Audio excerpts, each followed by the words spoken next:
Sir তুমি আজকাল অনেক বেশি অনলাইন থাকো, আমি ঠিক জানি না কেন যখনই দেখি অনলাইন বাট তোমাকে ফোন দিলে বিজি গ্রুপ স্টাডি।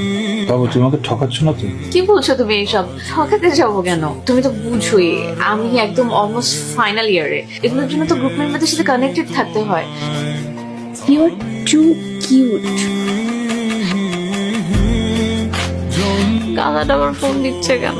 104 ডিগ্রি জ্বর নিয়ে কেউ বের হতে পারে বলো? কমেন্টের মধ্যে ওরে কি লেখা জানোস? কিউট বেবি, বিলাই, ও জান, আই লাভ ইউ। মানে কি ভাই, আমি ওর তো দেখলেই বোঝা যাইতেছে ওর এইসব কমেন্টের মাধ্যমেই তোর বুঝে দিতেছে ওর ডাস্টবিন টাইপের মায়া। ওর ভিতরে কোনো ভালোবাসা টালোবাসা নাই, ওর মধ্যে লাড়া চারা ফাউ খাওয়া, এর মধ্যে এই অবস্থা, বুঝছস?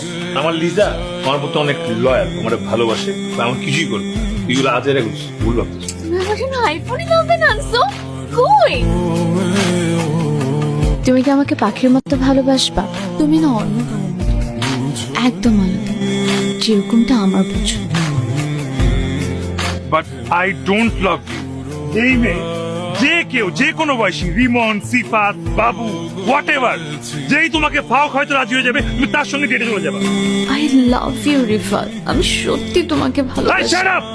এই মুখ দিয়ে ভালোবাসি বলবা না, যে মুখে তুমি ফাও খাও মানুষের কাছ থেকে। তোমার ফেসবুক পিকচারে মানুষ কমেন্ট দেয় আমার বিলাই ছানা, মিউ, বাবু, জান, আর আমার জানটা উড়ে যেত, বুকটা ছিঁড়ে যেত আমার। ইচ্ছে করতে গিয়ে সবাই গলা দিয়ে মেরে ফেলি। আমি ভাবছি তুমি বুঝবা, তুমি চেঞ্জ হবা।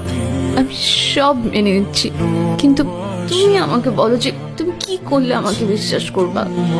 তুমি যেভাবে বলবা আমি ওইভাবে হয়ে যাবো। তুমি প্লিজ শুধু আমার সাথে একটু থাকো please. You and me, we are done. আমি আর পারবো না এটা নিতে। আমার মতো ছেলে তোমার মতো মেয়ের জন্য না, তোমার জন্য ওরাই ঠিক আছে। প্লিজ আমাকে একটু একটু বিশ্বাস করো। আমি যা বলবো আমি তাই করবো। আমি আর কিচ্ছু বলবো না। তুমি যেভাবে please, জোর দিয়ে। মাঝে